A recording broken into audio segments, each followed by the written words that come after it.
Johnston. Thank you, Madam Speaker. Madam Speaker, I rise today to also oppose this bill.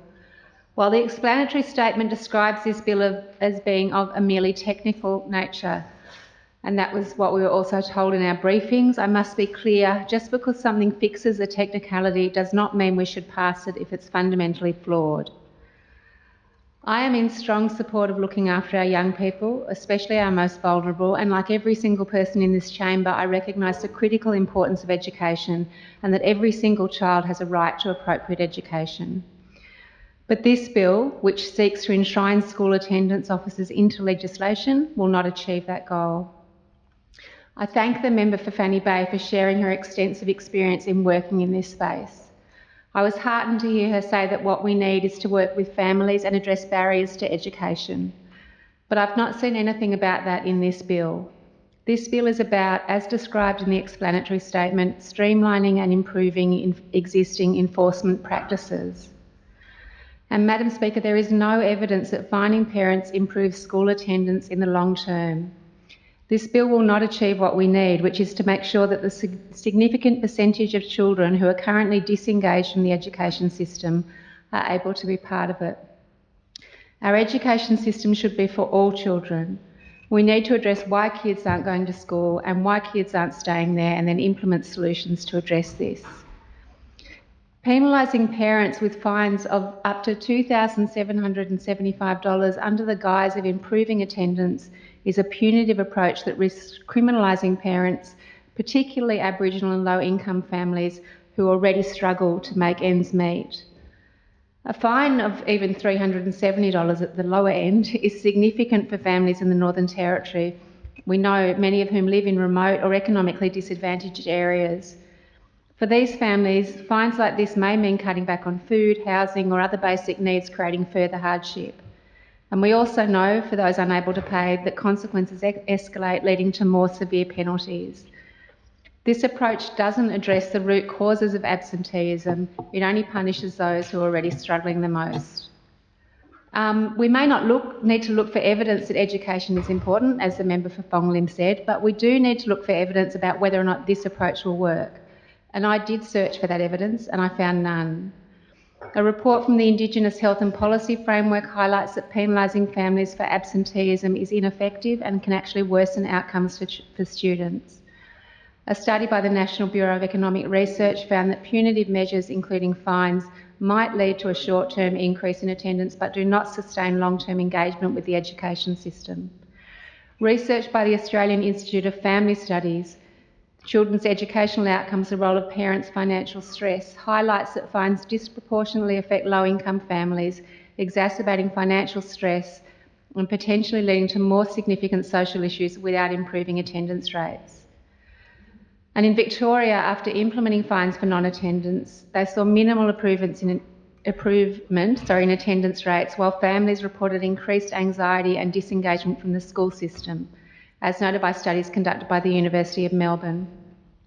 The UK Department of Education reported that fining parents for school non-attendance did not lead to a significant increase in attendance. Instead, schools that focused on engagement and support saw more substantial and lasting improvements. Punishing parents, particularly from vulnerable communities, does not make their children any more likely to attend school. In fact, as we can see from all of that research, it may further alienate families from the education system and deepen the distrust between schools and communities. This approach overlooks the root causes of poor attendance, such as poverty, health problems and lack of engagement with school. Research shows us that coercive members alone do not create lasting changes without parallel efforts to engage students and their families in the educational process.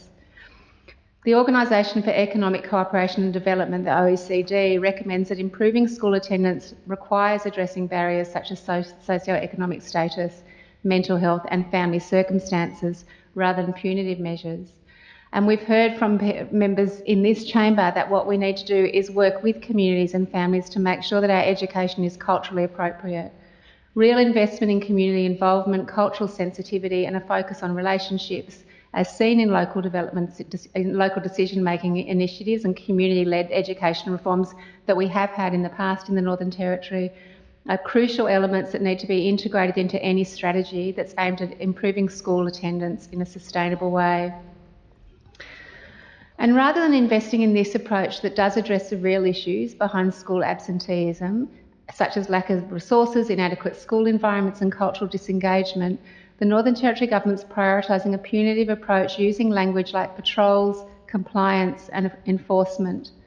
This approach views families as suspects, not as partners. It sees them as problems to be solved through penalties and control rather than working together to find lasting solutions. In fact, this approach echoes a broader punitive mindset which ignores the fundamental role of trust and collaboration between schools and the communities they serve.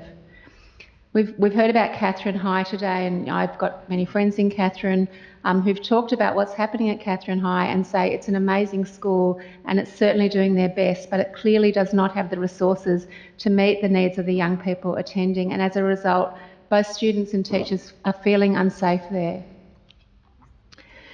If the CLP government were genuinely concerned about improving school attendance, they would be focusing on building relationships, not on imposing fines.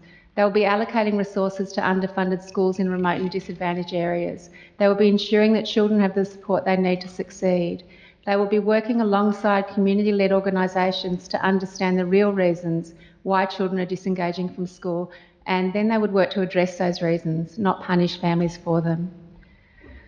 The government should be investing in wraparound services that we need so desperately in our community, mental health support and transportation assistance, family engagement programs that can help parents engage with their children's education in a positive and meaningful way. We all want our children to succeed. We all want them to have the opportunity to get a good education. But this is not the answer. Madam Speaker, this bill is not the way forward for the Northern Territory. We are failing our children and we do need real solutions. We need to invest in education, and if the government truly wants to improve school attendance and educational outcomes, it must stop looking for ways to punish families and start looking for ways to support them. We must put children first, always. Their education, safety and future cannot be sacrificed to political expediency or punitive policies. Our children deserve better and we must deliver. Thank you, Madam Speaker.